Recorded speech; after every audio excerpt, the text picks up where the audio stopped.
ಕರ್ನಾಟಕದ ಶಾಲಾ ಕಾಲೇಜು ವಿದ್ಯಾರ್ಥಿಗಳಿಗೆ ರಾಜ್ಯ ಸರ್ಕಾರವು ಭರ್ಜರಿ ಸಿಹಿ ಸುದ್ದಿಯನ್ನ ನೀಡಿದೆ.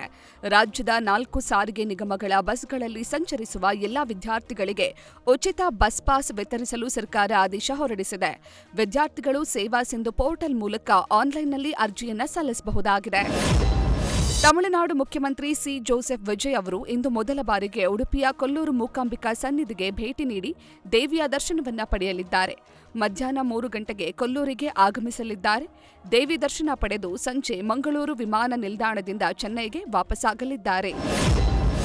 ಉತ್ತರ ಕನ್ನಡ ಜಿಲ್ಲೆಯಲ್ಲಿ ಮಳೆಯ ಆರ್ಭಟ ಮುಂದುವರೆದಿದೆ. ಭಾರೀ ಮಳೆಗೆ ಕುಮಟಾ ತಾಲೂಕಿನ ಚಿತ್ರಗಿ-ಹಳಕಾರ್ ಕ್ರಾಸ್ ಬಳಿ ಬೃಹದಾಕಾರದ ಆಲದ ಮರವೊಂದು ರಸ್ತೆಗೆ ಬಿದ್ದು ರಸ್ತೆ ಸಂಚಾರ ಬಂದ್ ಆಗಿತ್ತು. ಚಿತ್ರಗಿ-ಹಳಕಾರ್ ಕ್ರಾಸ್ನಿಂದ ಹೆಗಡೆ ಕ್ರಾಸ್ಗೆ ಹೋಗುವ ಮಾರ್ಗ ಬಂದ್ ಆಗಿದ್ರಿಂದ ವಾಹನ ಸವಾರರು ಪರದಾಡಿದ್ರು. ಇನ್ನು ಕುಮಟಾ, ಭಟ್ಕಳ, ಯಲ್ಲಾಪುರ ಭಾಗದಲ್ಲಿ ಹೆಚ್ಚಿನ ಮಳೆ ಮುಂದುವರೆದಿದೆ. ದೇವರು ವರ ಕೊಟ್ರು, ಪೂಜಾರಿ ಕೊಡಲ್ಲ ಅನ್ನೋ ಗಾದೆ ಮಾತು ಸದ್ಯ ಮೀನುಗಾರರ ಬದುಕಲ್ಲಿ ಅಕ್ಷರಶಃ ಅನ್ವಯ ಆಗ್ತಾ ಇದೆ.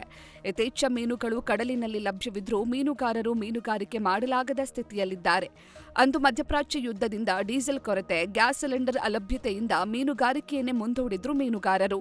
ಈಗ ಮಳೆ ಶುರುವಾಗಿದ್ದು ಕಡಲು ಪ್ರಕ್ಷುಬ್ಧವಾಗಿದೆ. ಆರೋಪಿಯೊಬ್ಬರ ಬಳಿ 10,000 ರೂಪಾಯಿ ಲಂಚ ಸ್ವೀಕರಿಸುವ ವೇಳೆ ರೆಡ್ ಹ್ಯಾಂಡ್ ಆಗಿ ಸಹಾಯಕ ಎಎಸ್ಐ ಲೋಕಾಯುಕ್ತ ಬಲೆಗೆ ಬಿದ್ದ ಘಟನೆ ಮಂಡ್ಯದ ಮಳವಳ್ಳಿಯಲ್ಲಿ ನಡೆದಿದೆ. ಮಳವಳ್ಳಿ ಗ್ರಾಮಾಂತರ ಠಾಣೆ ಸಹಾಯಕ ಸಬ್ ಇನ್ಸ್ಪೆಕ್ಟರ್ ಶಿವಕುಮಾರ್ ಲೋಕಾಯುಕ್ತ ಬಲೆಗೆ ಬಿದ್ದಿದ್ದಾನೆ. ಆರೋಪಿಯೋರ್ವನನ್ನ ಸ್ಟೇಷನ್ ಬೇಲ್ ಮೇಲೆ ಬಿಡುಗಡೆ ಮಾಡಲು 10,000 ಲಂಚ ಪಡೆದಿದ್ದ ವೇಳೆ ಸಿಕ್ಕಿಬಿದ್ದಿದ್ದಾರೆ. ಕಳ್ಳಭಟ್ಟಿ ಅಡ್ಡೆಗಳ ಮೇಲೆ ಪೊಲೀಸರು ದಾಳಿ ನಡೆಸಿ 3 ಆರೋಪಿಗಳನ್ನು ಬಂಧಿಸಿದ್ದು ಓರ್ವ ಪರಾರಿಯಾಗಿದ್ದಾನೆ. ವಿಜಯಪುರ ಎಸ್ಪಿ ಹಾಗೂ ಹೆಚ್ಚುವರಿ ಪೊಲೀಸ್ ಅಧೀಕ್ಷಕರ ಮಾರ್ಗದರ್ಶನದಲ್ಲಿ ಡಿಎಸ್ಪಿ ನೇತೃತ್ವದಲ್ಲಿ 10 ತಂಡ ಜಂಟಿಯಾಗಿ ದಾಳಿ ನಡೆಸಿದ್ರು. ದಾಳಿಯ ವೇಳೆ ಕಾಲೋನಿಯ ವಿವಿಧ ಅಡ್ಡೆಗಳಲ್ಲಿ ಸುಮಾರು 10 ರಿಂದ 15 ಕಳ್ಳಭಟ್ಟಿ ಸಾರಾಯಿ ತಯಾರಿಸುವ ಸ್ಥಳಗಳು ಪತ್ತೆಯಾಗಿವೆ. ವಿಜಯಪುರದ ಚಡಚಣಪಟ್ಟಣದ ಎಸ್ಬಿಐ ಶಾಖೆಯಲ್ಲಿ 2025ರ ಸೆಪ್ಟೆಂಬರ್ 16ರಂದು ನಡೆದಿದ್ದ ದರೋಡೆ ಪ್ರಕರಣಕ್ಕೆ ಸಂಬಂಧಪಟ್ಟಂತೆ ಇದುವರೆಗೂ ತಮಗೆ ಸೇರಬೇಕಾದ ಚಿನ್ನಾಭರಣಗಳು ವಾಪಸ್ ಸಿಗದೆ ಆಕ್ರೋಶಗೊಂಡಿರುವ ಗ್ರಾಹಕರು ರಾತ್ರಿಯಿಡೀ ಬ್ಯಾಂಕ್ ಎದುರು ಪ್ರತಿಭಟನೆಯನ್ನ ಮಾಡಿದ್ದಾರೆ. ಬೀದರ್ನಲ್ಲಿ ಕೃಷಿ ಚಟುವಟಿಕೆಗಳು ಗರಿಗೆದರಿದ್ದು ಬೀಜ, ರಸಗೊಬ್ಬರ ಖರೀದಿ ಮಾಡಲು ರೈತರು ರೈತ ಸಂಪರ್ಕ ಕೇಂದ್ರ ಹಾಗೂ ಫರ್ಟಿಲೈಸರ್ ಶಾಪ್ಗಳಿಗೆ ಮುಗಿಬೀಳ್ತಿದ್ದಾರೆ. ಅದರಲ್ಲೂ ಡಿಎಪಿ ಗೊಬ್ಬರಕ್ಕೆ ಡಿಮ್ಯಾಂಡ್ ಹೆಚ್ಚಿದ್ದು ಶಾಪ್ಗಳಲ್ಲಿ ಡಿಎಪಿ ಗೊಬ್ಬರ ಸಿಗದೆ ರೈತರು ಪರದಾಡ್ತಿದ್ದಾರೆ.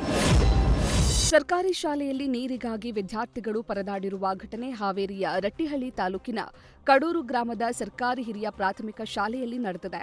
ಶಾಲೆಯಲ್ಲಿ ಬಿಸಿಯೂಟ ಸೇವಿಸಿದ ಬಳಿಕ ಮಕ್ಕಳಿಗೆ ತಟ್ಟೆ ತೊಳೆಯಲು ನೀರಿಲ್ಲದೆ ಬಕೆಟ್ನಲ್ಲಿ ನೀರು ತಂದು ತಟ್ಟೆ ತೊಳೆಯುವ ಪರಿಸ್ಥಿತಿ ಎದುರಾಗಿದೆ.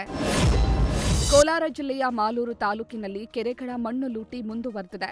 ಮಾಲೂರು ತಾಲೂಕಿನ ಮಾಸ್ತಿ ಹೋಬಳಿ ಕೂರ್ನಹೊಸಳ್ಳಿ ಗ್ರಾಮದಲ್ಲಿ ಕೆರೆ ಮಣ್ಣು ಲೂಟಿಯಾಗ್ತಾ ಇದೆ. ಹುರಿದೇನಹಳ್ಳಿ ಗ್ರಾಮ ಪಂಚಾಯಿತಿ ವ್ಯಾಪ್ತಿಯ ಕೆರೆ ಮಣ್ಣು ಲೂಟಿ ಮಾಡುತ್ತಿದ್ದಾರೆ. ಅನುಮತಿ ಇಲ್ಲದೆ ಇಟ್ಟಿಗೆ ಮತ್ತು ಹಂಚಿನ ಕಾರ್ಖಾನೆಗಳಿಗಾಗಿ ಕೆರೆಗಳ ಮಣ್ಣು ಲೂಟಿ ಮಾಡಿ ರವಾನಿಸುತ್ತಿದ್ದಾರೆ. ಕೆರೆ ಮಣ್ಣು ಲೂಟಿ ಆಗ್ತಿದ್ರೂ ಅಧಿಕಾರಿಗಳು ಮಾತ್ರ ಕಣ್ಮುಚ್ಚಿ ಕುಳಿತಿದ್ದಾರೆ ಅಂತ ಜನ ಆರೋಪಿಸಿದ್ದಾರೆ.